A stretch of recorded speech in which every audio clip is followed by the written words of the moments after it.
all the 2000s girlies, you remember.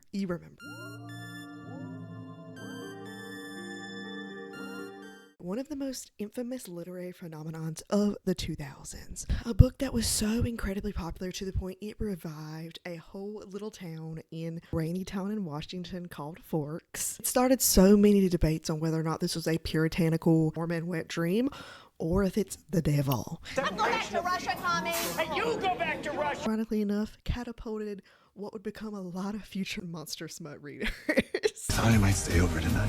Why? Because we're girlfriend, boyfriend. To do what?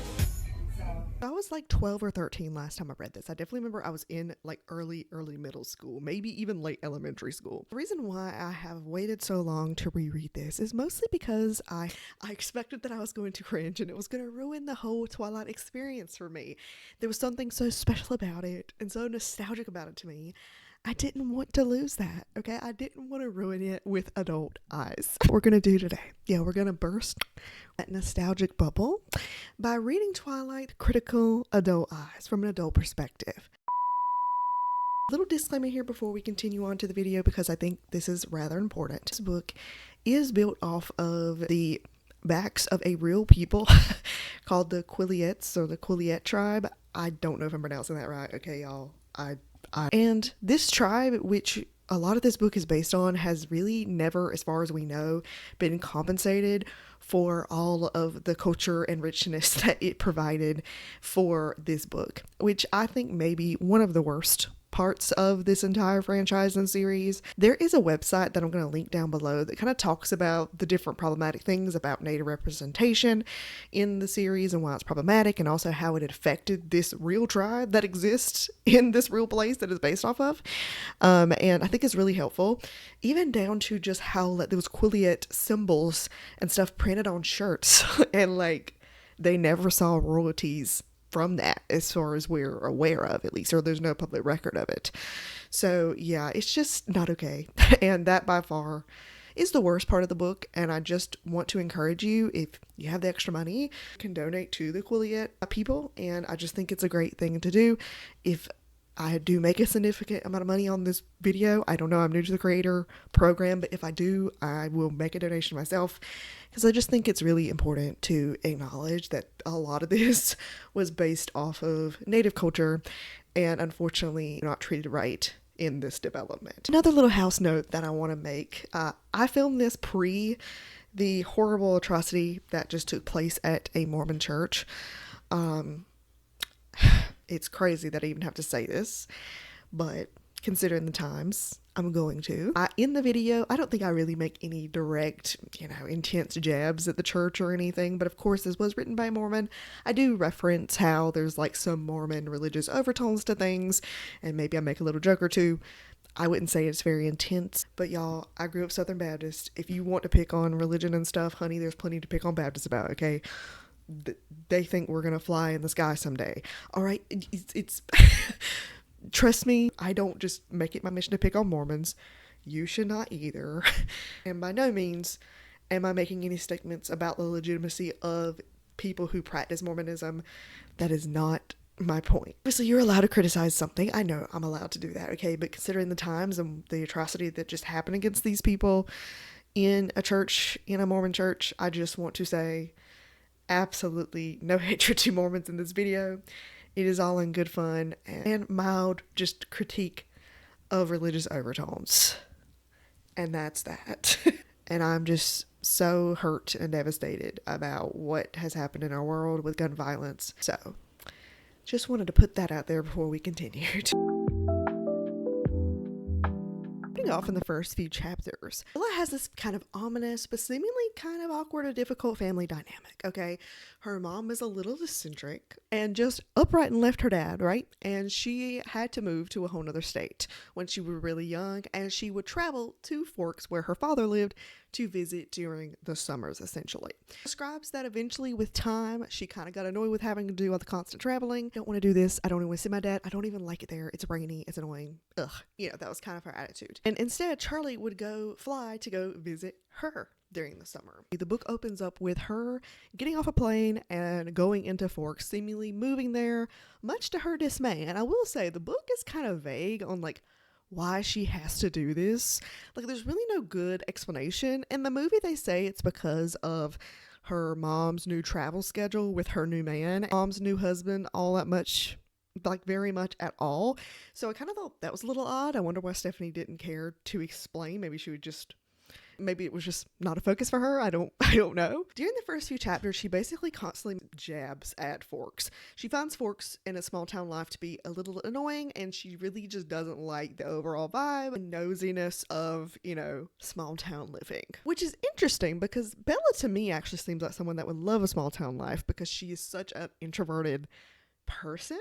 But for whatever reason, this just doesn't work for our girl Bella, okay? So when we first meet Charlie is literally exactly how he is in the movie. I think they nailed the character of Charlie, okay? Because Charlie is this sort of aloof, distant father, just is there, definitely cares, but just overall doesn't really totally get this dad thing.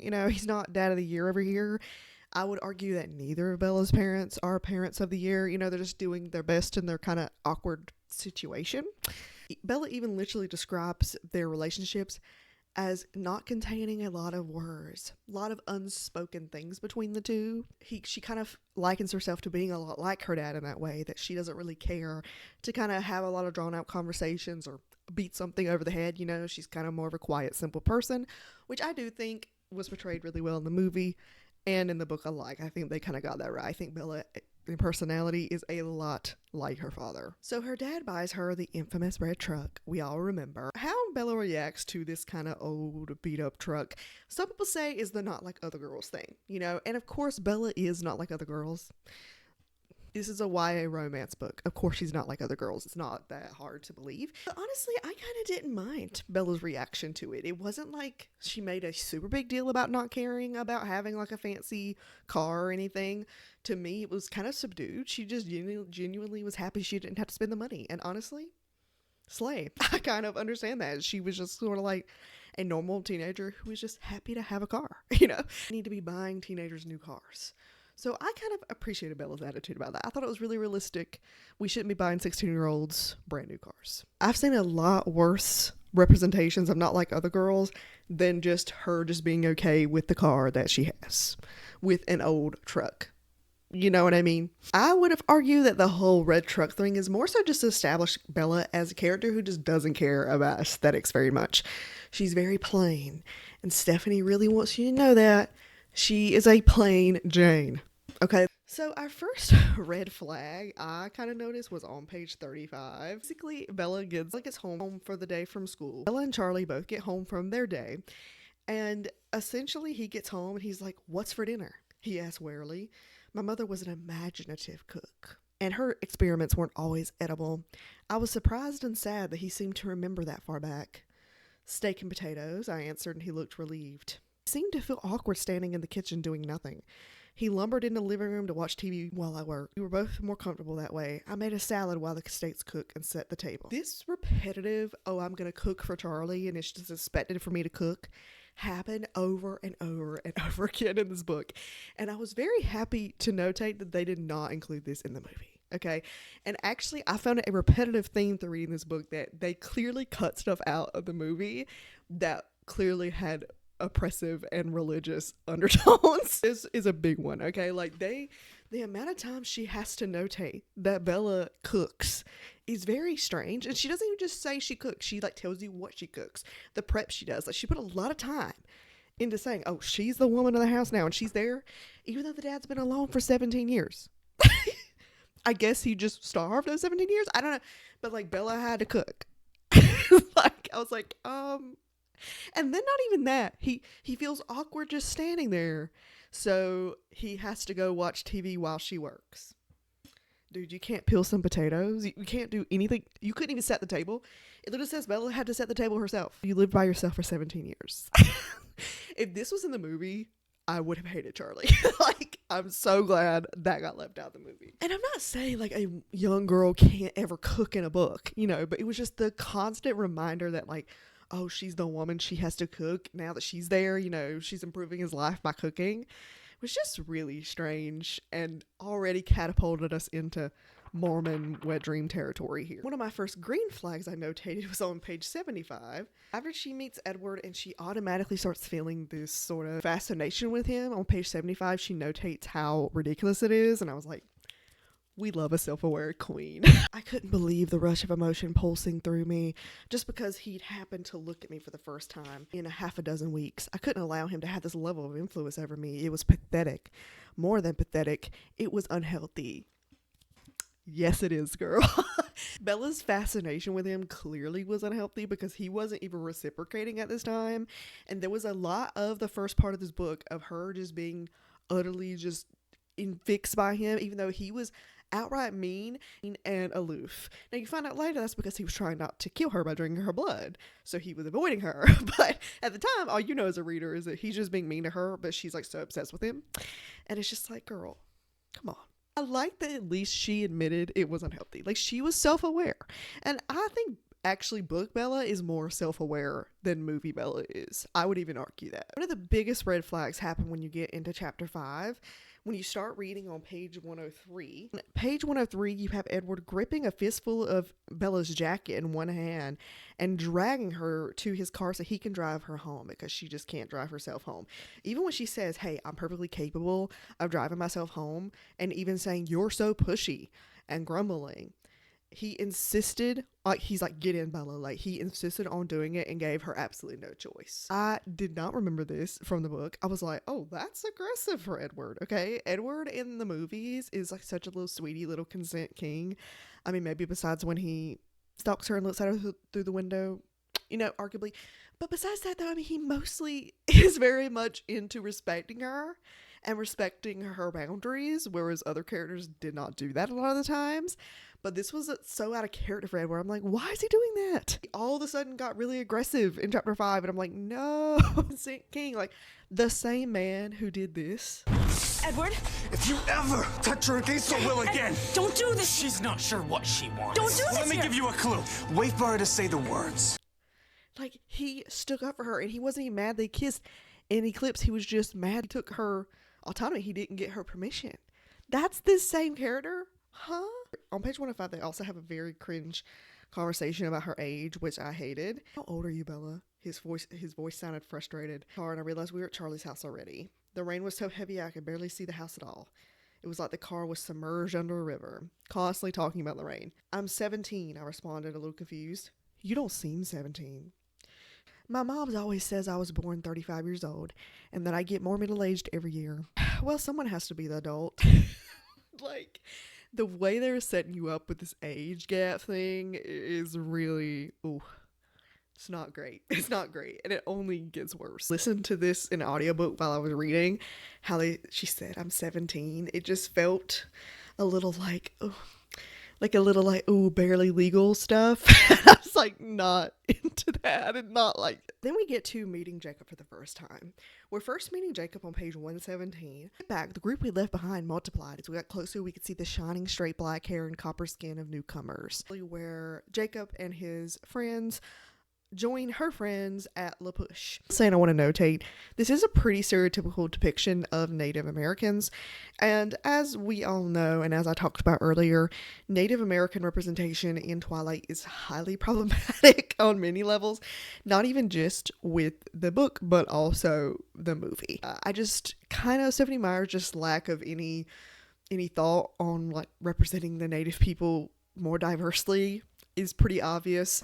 Clearly that was not a concern for her in every asset. Okay. Yeah, they were all described literally the same, even though there were multiple of them. And I'm like, okay, you couldn't have tried to make them all a little different or something. Just a little lousy writing, you know? Obviously, Native people can come in lots of different varieties of looks. It just feels almost Disney-esque in the way they were presented. So on page 149, Bella gets invited with her friends to go dress shopping. You remember the iconic bit from the movie. And again, we have her being annoying about cooking. And it's like, girl, why are you acting this way? Are you going to be okay for dinner? Like, oh, can I go shopping, grown man? So can you feed yourself? And he literally says, he's like, Bella, I fed myself for 17 years. And then she even says, oh, I will leave you some cold cuts in the fridge. Again, like he can't just fend for himself. She's got to do something to make sure he gets fed because, you know, she's the lady. It's like, what? After it goes on, we see Bella going dress shopping, even though she's not going to the prom because she's not like other girls, but she does want to go with her friends. And she even says on page 152, she says, it's been a while since I had a girls' night out and the estrogen rush was invigorating. Like, I like seeing Bella be like, hey, I actually kind of enjoy female company. And that's something I feel like people aren't being fair enough, is she does technically say she enjoys her company, even though a lot of people say she's a bad friend. And I'm not saying she's the best. She's still pretty Edward focused, but she does notate, like, she enjoys being around the girls. And I like that. And she has that whole run-in with the dudes, and they scare her, and it seems like they were going to offer things for her, and it saves her in the Volvo, the iconic scene. Love that scene. I love that scene. And of course, he admits he's been following her the whole time, and this was my favorite quote from that part. She says, I wondered if it should bother me that he was following me, but instead it felt like a strange surge of pleasure. Ah! See, this is the part where the girlies, you know, the monster smut, this is where we get it, you know? So page 184 is where we kind of get into the monster romance vibes that really made me fall in love with this series. And I know is what catapulted me into my monster smut adult era. And I do want to side note, the way that the whole oh, admitting I'm a vampire part is super dramatic and cringe in the movie, and I think is better and more realistic in the book. And that is probably one of the only instances where I think the book is better.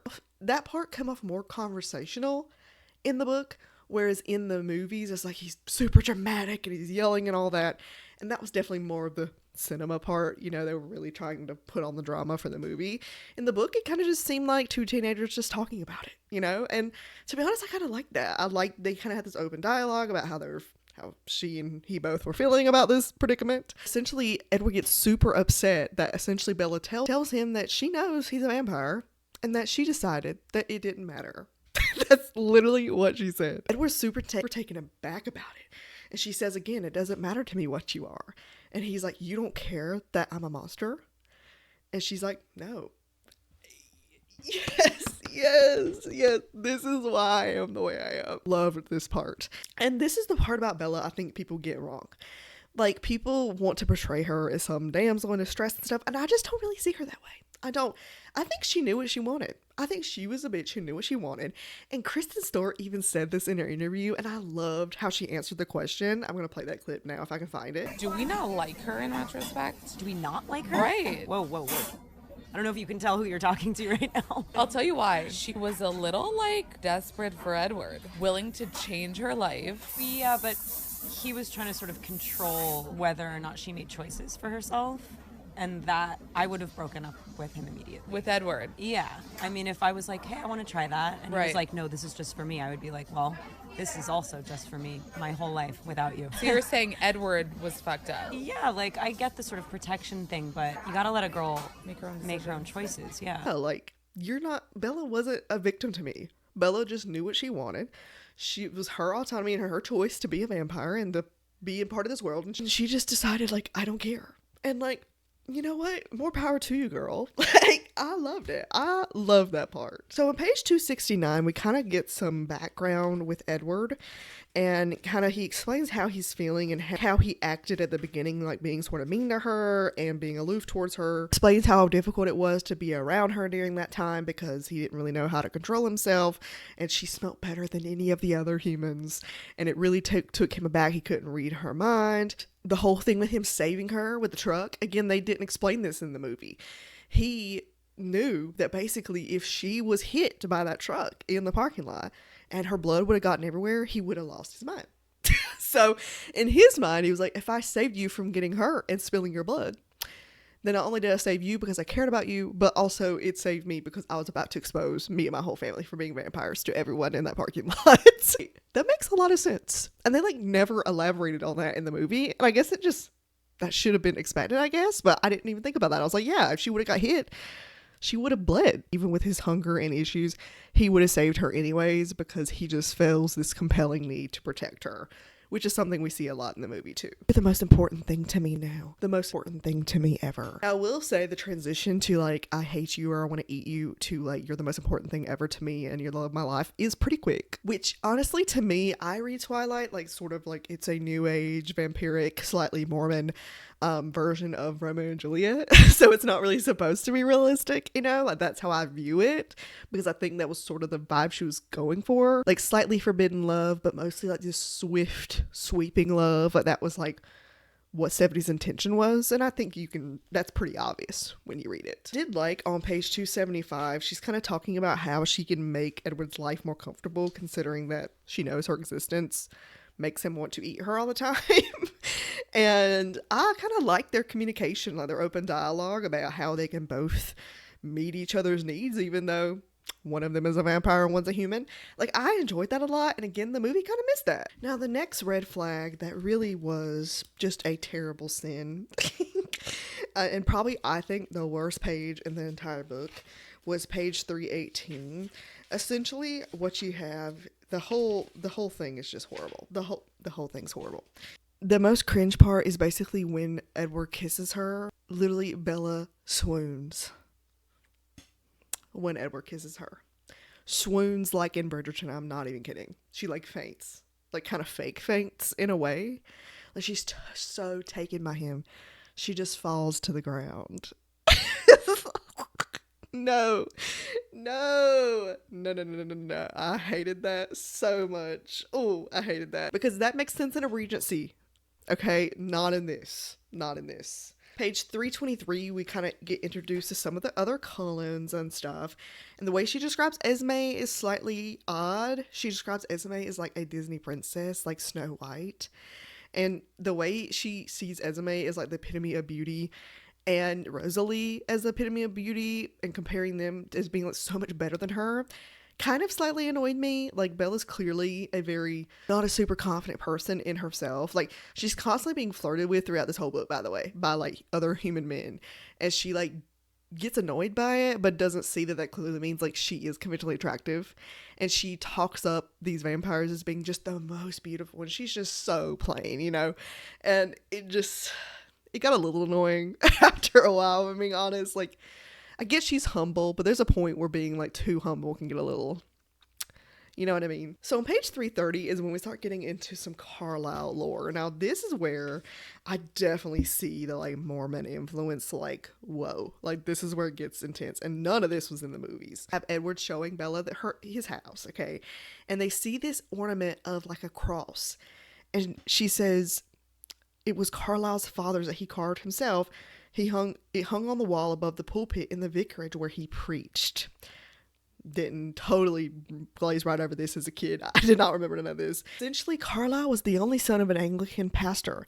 His mother died giving birth to him. His father was an intolerant man.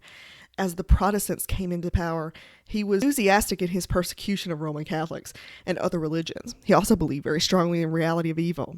He led hunts for witches, werewolves, and vampires. Carlisle became a vampire and basically makes his own perfect family.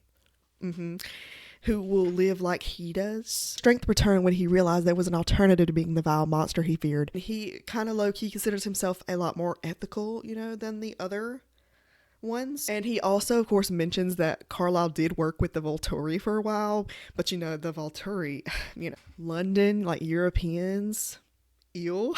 Roman Catholics, ew. Like, this book so far is dogged on Native Americans. Jesus came to the Americas to preach to the Indians, who the Mormons believe are really Israelites. Roman Catholics. Mormon prophets have taught that the Catholic Church is literally the whore of Babylon, also referring to it as the great and abominable church. And Europeans broadly. Who does that sound like? Even says, this part killed me. He even says on page 341 at the top, it says, at that point, Carlisle decided to try the new world. He dreamed of finding others like himself. He was very lonely, you see. The new world. Like someone else who found the new world. 1847, a weary band of Mormon pioneers led by Brigham Young trekked into the Salt Lake Valley, fled persecution in the eastern United States, seeking a new Zion after Joseph Smith's 1844 murder. who traveled from a land to flee persecution and flee the evils. Believe that the Garden of Eden was in Jackson County, Missouri. Lisa Granfield, but not that she needs any cred from me, but is an amazing ex-Mormon YouTuber that I do watch. And she did a whole Twilight video talking about the comparisons between Carlisle and you know who. And you should watch that video if you're interested in that topic more, because whoa, it's quite intense actually. And that I completely missed when I read it when I was younger. I was like, oh, okay. Definitely is presented as like this amazing patriarch, this just flawless patriarch that just everyone loves, the most beautiful man, the most smart, the most intelligent. Like, he is just everything. Because couldn't you argue that Carlisle really was the most selfish? Because he just wanted his own family because he was so lonely from being a vampire. He turned all these people, even ones that didn't want to, like Rosalie. Like, Rosalie literally flat out says, like, I didn't want this. But he did, thinking of himself as compassionate. According to Edward's view, he damned them to hell. So, like, is he really the hero? Like, I don't know. I just think that's a little odd. Like, the way he's exalted as this amazing patriarchal figure. Because it's like, is he though?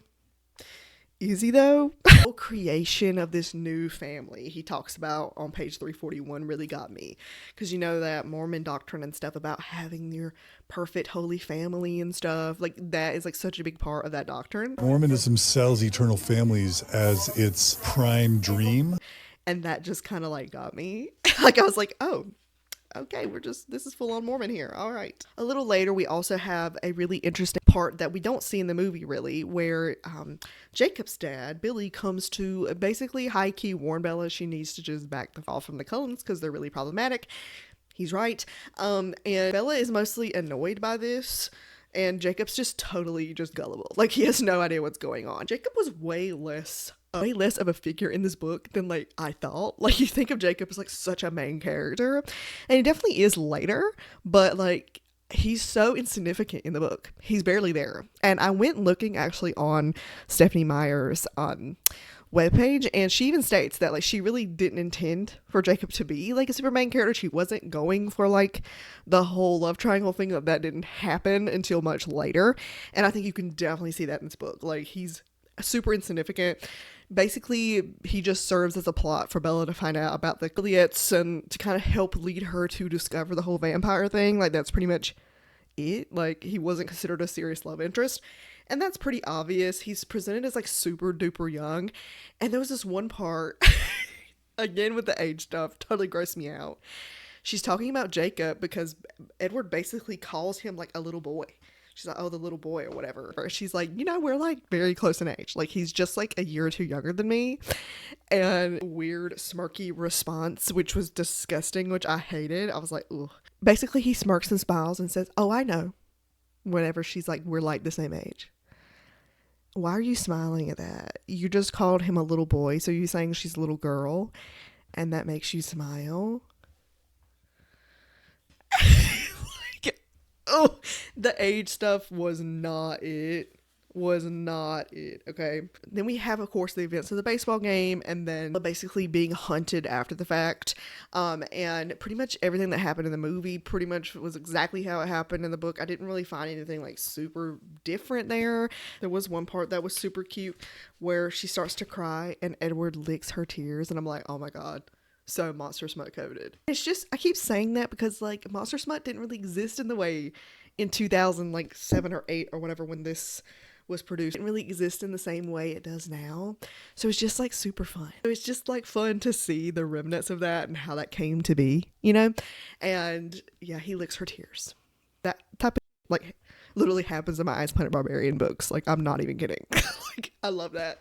I will say something that is a reoccurring motif is her talking about how good he smells. And I thought that was a little weird because it's just like, okay. I never really smell people in the way that books describe them. Here are my overall thoughts. I still liked the book. I did. I still liked it. Do I think it's problematic in a lot of ways? Yes. Do I still love it in a lot of ways? Absolutely. I think it definitely launched me into my Monster Smut era as an adult. Absolutely. I think this is before it was cool It's just a YA monster romance. I do. And if you take out the annoying Mormon stuff, I think it would have slayed even harder. Probably why the movies and stuff are so iconic. Let's just be real. Because they clearly removed all of the Mormon shit from it. It's so obvious. Those are my thoughts on Twilight. It was an interesting read. I will be doing Midnight Sun. Okay, I've gotten lots of requests on my TikTok for that. And since Twilight's fresh on my mind, I feel like doing Midnight Sun would be a really good transition. So yeah, I will be doing Midnight Sun. No worries. I stole a copy from my sister. So yeah, Midnight Sun is coming. Let me know. What are your thoughts on this? Do you think it's a Mormon wet dream? Or is it the vampiric devil? Y'all just let me know. Bye-bye now.